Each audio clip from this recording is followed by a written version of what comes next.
Cool. There we go. Thanks for letting us know.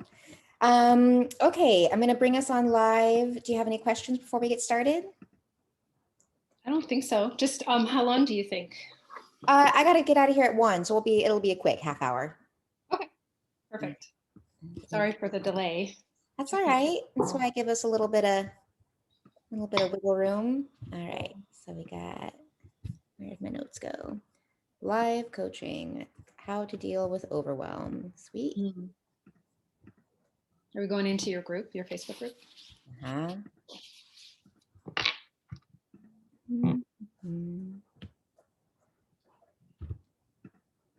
Sometimes it works, sometimes it doesn't. We'll find out.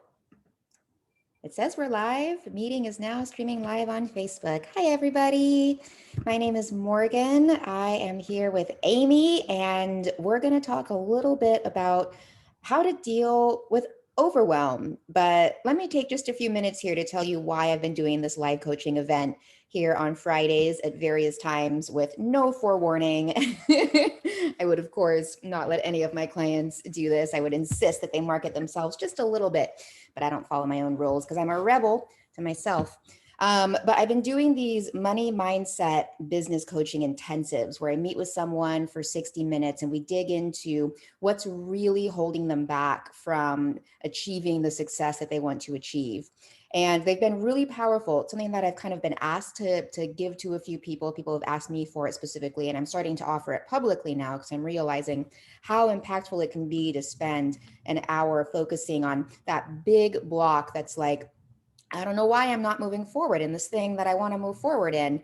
And we can identify it usually pretty quickly and figure out exactly what steps we need to take to clear it so that you can move forward and do the work that your soul really came here to do. Your humanity, your ego is just holding you back a little bit, and I can help you with it. So I'm going to help Amy today. She's been experiencing some overwhelm. She is, as I put in the notes, she is a coach who helps multi-passionate, creative superwomen beat overwhelm and tap into their innate, unshakable well-being through transformative one-on-one and group coaching, yoga, and meditation. She's trying to figure out how to deal with the ups and downs of being an entrepreneur and feeling the hustle. So Amy, tell me where you're at right now, that feeling of having to hustle, that feeling of I don't have enough. What, on a scale of 1 to 10, how's it feeling right now? Today, every day it's different, right? Today is maybe like a 7.5, I want to say. Yeah. And tell me more about the idea that A, you have to do everything yourself, and B, I never have enough money, I never have enough time. Yeah. I'm digging out. I feel like that's like an excavation for me throughout my life and throughout my entrepreneurship. And I'm really not that far into, I've been teaching a really long time, and I've been like, I've owned my own business for a long time, but it wasn't until maybe just 2-3 years ago that I started, like I had a kind of come to God, come to Jesus moment. And it was like, you're either going to do this or not, because it was so much hustle. And this was when New York City was still open. I was living in New York City, and I was running around all over the city to yoga studios and private client homes. So when I started to take it seriously, and that's when I started to like get business coaching, and be online more, be on Facebook, join groups. And so I've been in this process of like growth, like rapid growth and a little bit of scaling. I'd like to scale more than I have. So I would say like part of it is just that, like that not really knowing how to ask for help, because I did it by myself for so long. Yeah. I think some of it is that. Yeah. So tell me more about that. I don't know how to ask for help. Give me a time when you've asked for help. Not very often, actually. Mm-hmm. Yeah, because I worked a lot of different jobs here and there just to pay the rent when I was living in New York City, a lot of restaurant jobs. And everything I've done has always been in the service of like being this independent agent and wanting to stay independent and not wanting to have, I think that's why I chose this profession, why I chose being a freelance entrepreneur. And I just was never, it just like wasn't, I think that's the modeling I got. My dad was always dabbling. He was kind of an entrepreneur. My mom did a whole bunch of different things to cobble income together. And I don't know that I ever saw them, it wasn't until I started to do yoga actually that I really found a sense of community or understood what community really means and that you can rely on people and feel supported. Mm. So I think there's still a bit of that for me of like, um, yeah, understanding that I can, even just having the awareness that I can ask for help. So, I mean, you gave the example of you worked a bunch of random jobs in New York, and that is asking for help. Asking someone to trade time for money is you're both asking for help, right? So you've just been sold this story of I can only do a little bit, I have to do a lot of different things, and I can never make that much money from any of it because I'm not dedicating myself to it full force. Are those the stories you're telling yourself? Yeah, but they certainly were then. Not as much anymore, but yes, that's still in there. Okay, so how about this? There's never going to be enough money. How much is enough? Hmm, that's a great question. I think I put that in your, that was one of my answers for you because I've noticed like I am starting to take in more money. Mhm. Um, and like the higher, prices I charge, there still is the sense of like it's going, and there's still this sense of like, but I got to pay. There's a lot for me around money, I would say. Mhm. Yeah. Yeah. So tell me more about that. What's a lot? Hmm. Um, I do feel like again, that kind of, it's all up to me story is coming up. But I do feel like I'm still to a degree in this space of like selling courses and programming. And when I'm in the process of that, I'm thinking about like, it's like, rent is due. It isn't like I don't have a cushion. That's just to be really explicit about it. Yeah. So what would a cushion look like? How much is a cushion? 6 months of savings. Give me a number. How much is that?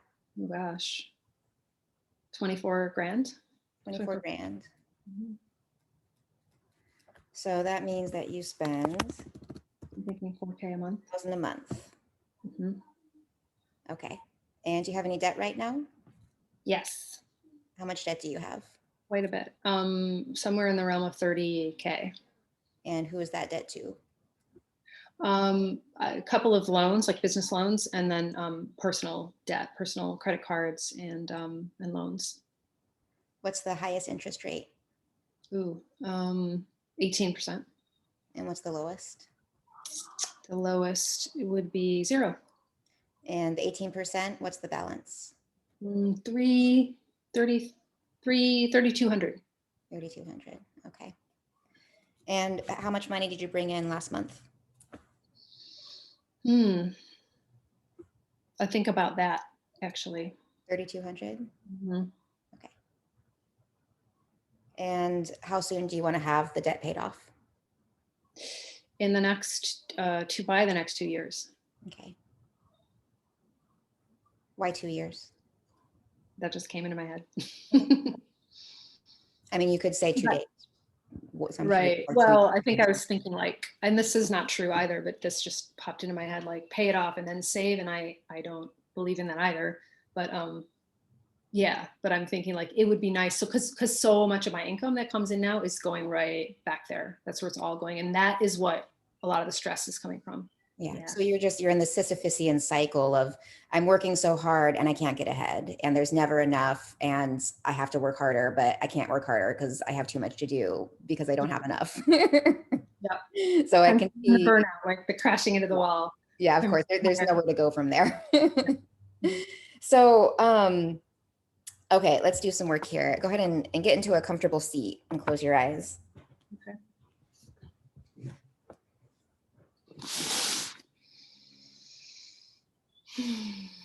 Really move your spine around until it feels like all the vertebrae have clicked right into that exact place. So that the nervous system feels really regulated, really supported. Okay. And then with your eyes closed, soften the corners of your eyes, the inner and outer canthus. Soften the corners of your lips. With your teeth separated, touch your tongue just behind your two front teeth. There's a little divot in your roof of your mouth. Kind of find that with the tip of your tongue. Keep your lips gently pressed together and keep the breath through the nose.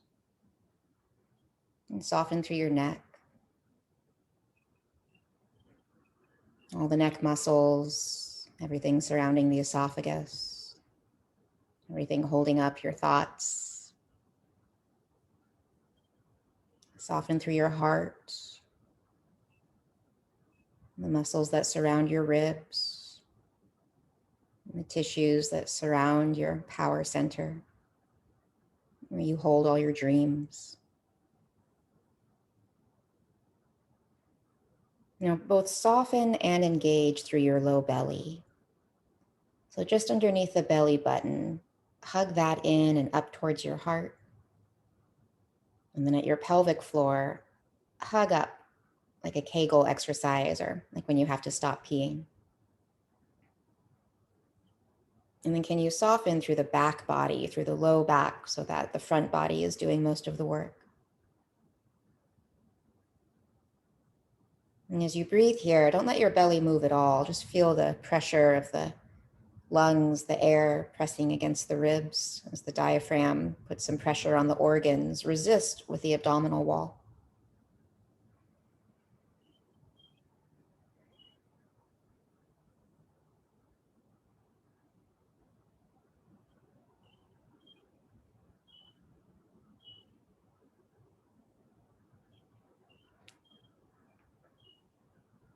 Now exhale everything out through your nose.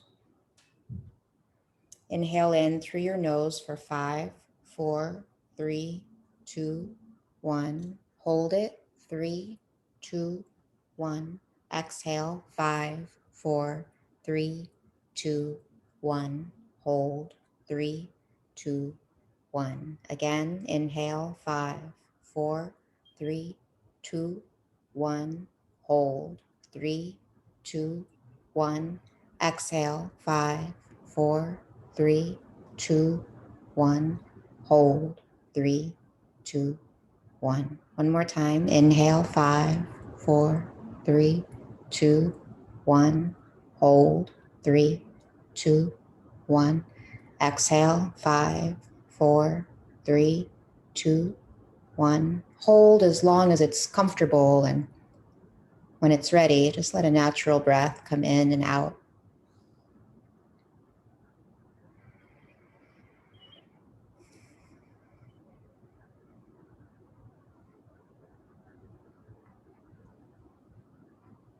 I want you to feel into your body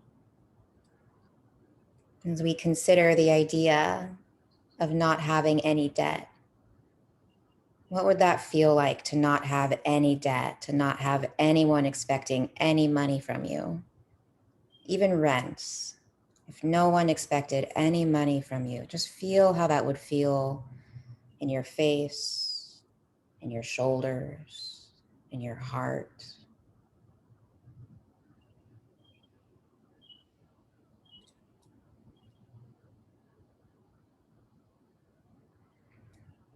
And then imagine how it would feel if not only do you not have any debt, no one's expecting money from you, that you have $30,000, $60,000, $100 million. The numbers don't matter. You have enough money sitting in the bank that anything you choose to do during the day is for your soul, not for money. How would that feel if you didn't have to make money because you had so much? How does that feel in your face? How does that feel in your heart? How does that feel in your belly? And then feel which one of those feels more true. I am debt-free. I have enough money, more than I could possibly spend.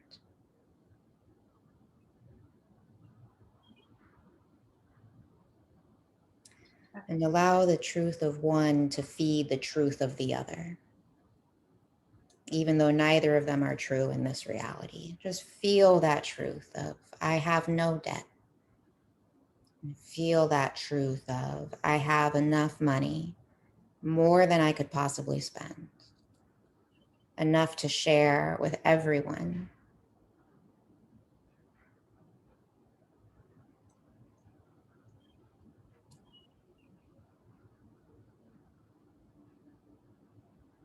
All right, what still feels untrue?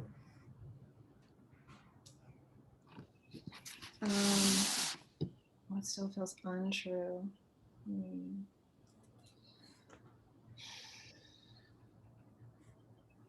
Well, what actually felt true, or what I really, the statement I resonated with was, I have more than enough money. I have enough money, more than what I need.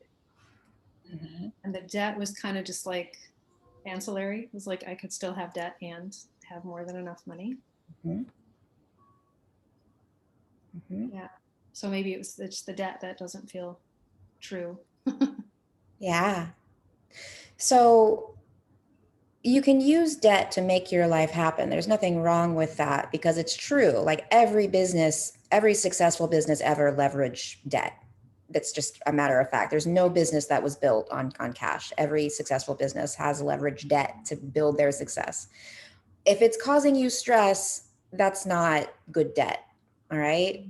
There's no good debt like mortgage versus credit card debt. There's just good debt of this helps me reach my goals, or this is causing me stress and lowering my vibration so I can't make my goals come true. And you're kind of, let's see, did your parents have a lot of debt growing up? Probably, yeah. And So, also, our money just wasn't. It's like yeah, there was fear around it for sure. yeah. What was the fear?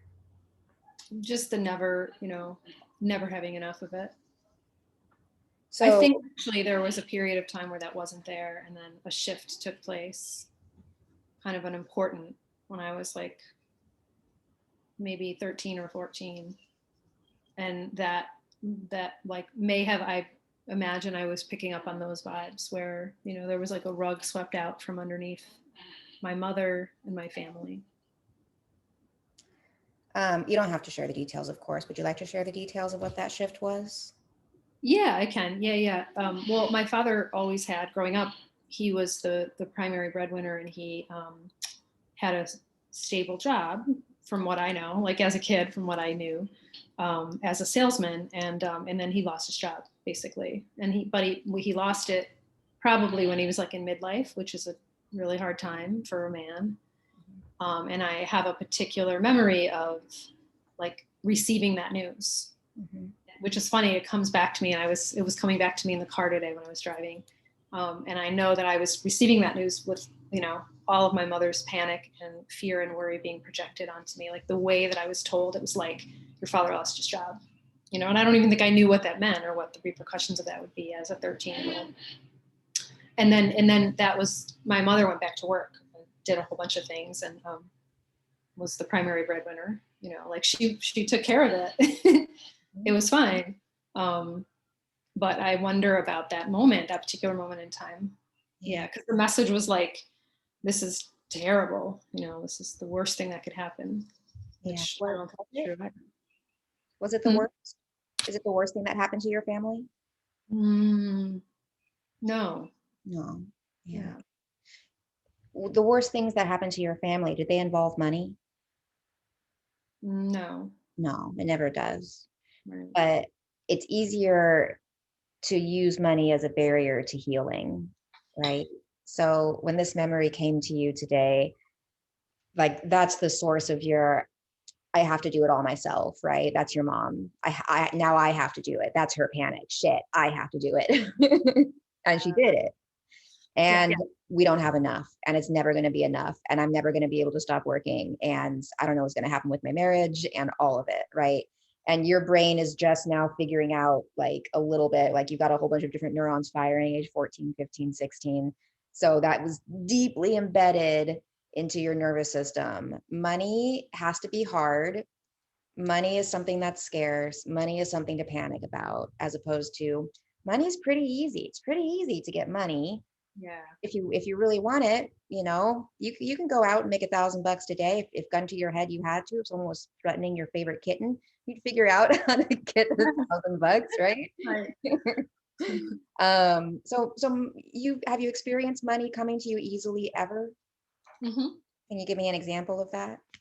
Yeah, a couple, but the main one that popped into my head was I was bought out of my apartment in New York City Mm-hmm. um, before I moved up here to the Hudson Valley, and easily, like, I just had to sign some papers, and they gave me, like, I think 11 or 12 grand Perfect. and 3 months rent. Yeah, Yeah. and it came at the perfect time when I was moving, and I Yeah. just used a CD. Yeah. Yeah.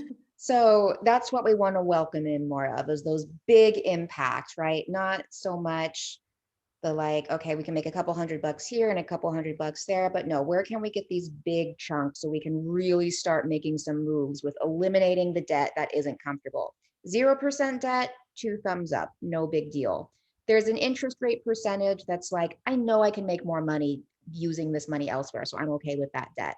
For me, it's around like 5 to 7%. I know I can make more money, usually way more than that. So Yeah. I'm okay taking debt out to that extent. 18%, that feels a little extortionate to me. That doesn't feel like an equitable trade. Right. Exactly. So bringing in those big chunks so we can just wipe it out, right? I'm not about like, okay, we're going to make more than a minimum payment, an extra $5 every week so we can save a month. No, you tell me 2 years to pay this off. I'm like, let's get this out of your life, babe. Like, you don't need this. This is holding it back. So how do you want to bring in this money? Well, what are your prospects right now? Well, I've been running a course, like doing an 8-week course. I'm just about to launch. I actually have launched it. I'm about to start it in a week. So Mm-hmm, I'm looking for 2 more clients for that. mm-hmm. That's really what I've been focusing a lot of my energy on a lot, is nurturing that container when I'm leading that group, Mm-hmm. and also nurturing the Facebook group that I run, the free Facebook group that I run, as a way to meet and generate leads and meet people. So I'm actually feeling like a little, like, I don't know. I want to answer your question, like, I don't know, because I kind of feel burnt on, like, teaching private yoga. Yeah. Because you're not charging enough. No, because I just don't want to do it. I just, Would you want I've to do been, it for $1,000? Would you be excited about that? maybe, not really. Do it for No. $5,000? How much? $5,000? Would that make you Yeah. excited to do it? Yeah. So Then so I could. there's a dollar amount that would make you Mhm. excited. So you're not burnt out on it. You've been doing it for too little money. Don't charge someone $5,000 for, one yoga session, but No. like you can find a balance. You can price yourself out of the market in a way that when someone does want to hire you, you're like, all right, I am going to look forward to that. Yeah. So Yeah. I wouldn't give up on that, but I agree that that's not where you should put most of your effort. Yeah. How do you nurture yourself? A lot of different ways. I try to be outside as much as possible. Like, hiking is one of my favorite. Hiking and walking in nature, 2 of my favorite things. Mhm. You do that Just every eating. day? I don't. Mhm. Why don't you do I your get. favorite thing every day? What's that? Why don't you do your favorite thing every day? Good question. Because I get, like, lost, and I'm on the computer all day, or I'm teaching all day. Yeah. You make more money if you spend more time not working. Mm-hmm. You make more money if you spend more time doing your favorite thing. Mm-hmm. I promise. I know it's the opposite of what you've been taught. I promise. Right. And I have the evidence for it. But it's like the counterintuitive, it feels counterintuitive, but I know, yes. Well, let's make it a game. Let's play with those thoughts. It doesn't have to be about just shutting them down because we do have to have a relationship to these thoughts. So as they come up, what's the thought that's like, no, I have to stay at the computer. I can't go outside and go for a walk right now. There's always been, this is probably the main thing for me. There's always been a feeling of, like, get it done first and then the reward. It's Okay. like, do it and then the reward. Yeah. Okay. And I'm aware of that. It's just so embedded. It's such a habit. How about everything's a reward? Ooh. Okay. how, So how would that feel? What would that be it like? is a reward. Yeah. It reminds me of, like, everyone's talking about pleasure and, injecting pleasure into your business, and, like, sitting down in a silky robe that feels good, and Yeah.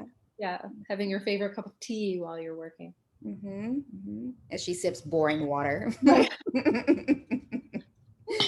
um, So there's definitely bringing elements of pleasure to work. There's also just shifting your perspective of like, you know, I don't love like every day I do my bookkeeping every single day. I used to do it once a quarter, then I did it once a month, but it's something that for me, I have to do every single day, check in with my money.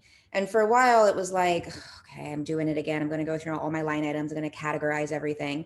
And now it's like, I look forward to it because it's like a game and I'm like, oh, I made this much money today. And oh, that charge came through and that refund came through.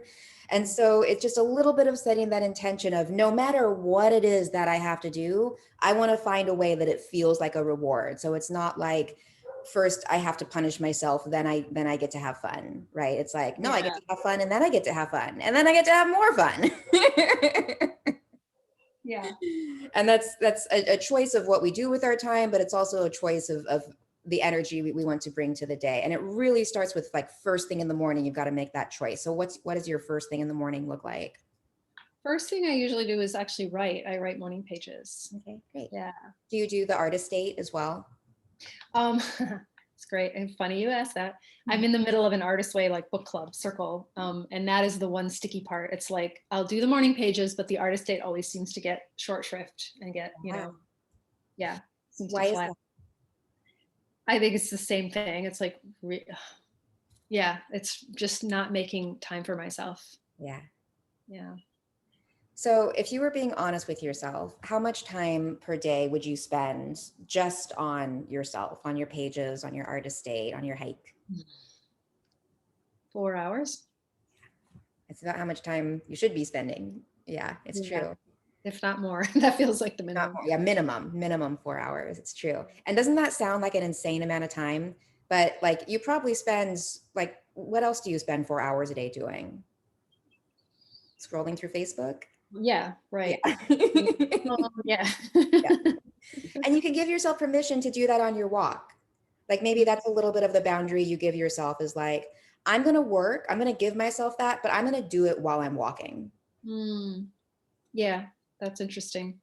There's always a story of like, leave your phone behind. I know a lot of people talk about that. And I usually don't actually. I do bring it and sometimes like, yeah, but then I sort of beat myself up about it, which I Well, know. so that's where it's like you got to meet yourself halfway here, right? Like you Yeah. can't just wake up tomorrow and be like, okay, I've solved all my problems, it's all done, we're good to go. No, this is all a work in progress on purpose, right? Yeah. So if you can negotiate and compromise with yourself and be like, I'm going to give you permission to scroll through Facebook, but I'm only going to do it when I'm walking, as Hmm. opposed to I'm going to do Facebook and then I'm going to go for a walk.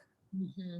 That might be a place to start to see, okay, like which is really making me feel better? Is it the walk or is it the Facebook? Is it easier to be on Facebook? You know, whatever it, just starting to have that observation of you've made a slightly different choice, you know, kind of observing yourself. You haven't changed everything because then you can't really tell what's working, but you've just changed one part of it. And let's see if that makes a difference.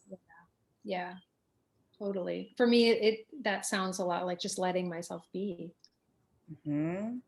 which is a lot less stressful. Yeah, less stress, totally.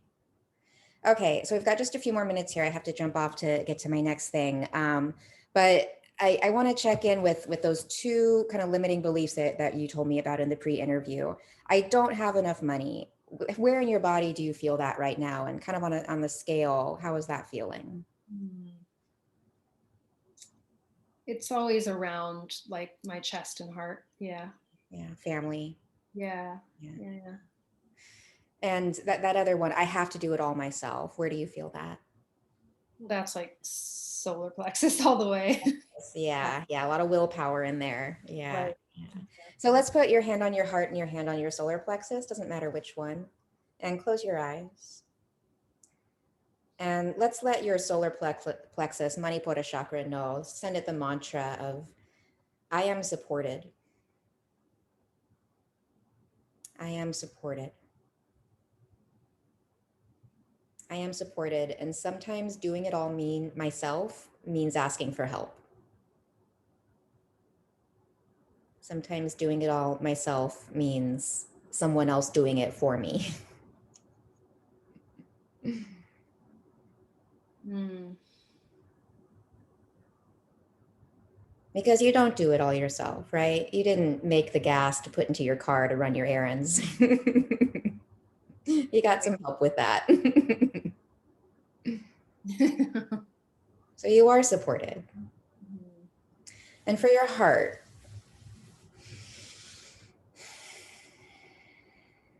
I am enough. I am worthy. I don't have to do anything else to be enough and to be worthy. I am worthy of money. I am worthy of clients. I am worthy of love. I am worthy of honoring myself with the time that it takes to really take care of myself, because I know I make way more money when I take care of myself than when I try to take care of everyone else. Yes. Yeah.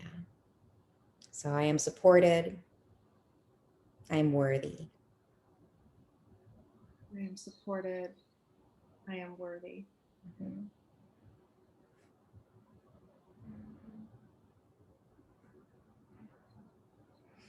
Mm. So bring your palms together, put your thumbs to your eyebrows, your heart, and then bow forward, humble your heart to your head. And we say namaste. Namaste. Has this been helpful for you, Amy? Yeah. Thank you, Morgan. My Definitely. pleasure. Where can we find you? Give me the Instagram. We got a bunch of links in the comments. You can give us the full rundown. Let's see. So you have this program starting. You're looking for two more clients. Tell me who. Let's see. Give me 3 words to describe who this program is for. Multi-passionate, creative women dealing with overwhelm. Okay. And then 3 words for the results they're going to get. Transforming their relationship to what resilience is. Mhm. Feeling more vital energy in their bodies and in their minds. Mhm. And connecting to the higher self, connecting to source, where resilience and that's where all the support is coming from. So Yeah. Strength, kindness, resilience, connection, all beautiful things. Go join Amy's 8-week course. You can check her out on Instagram. What's your Instagram handle? Resonant Heart. Resonant Heart. And you can check out her free Facebook group, just like this one, the Manage Your Money Yogically group, unless you're watching this on YouTube, in which case go join both of our groups. You'll see the links in the comments. And if you're dealing with overwhelm, if you've got some money mindset stuff, if you're like, I know it's possible, I see other people doing it, what's holding me back? I can help you with that. We can figure it out. We'll follow up with Amy in a few weeks to kind of see what shifts for her. But in the meantime, if you'd like to be part of this live coaching series, reach out to me on the DMs. We'll get you in here.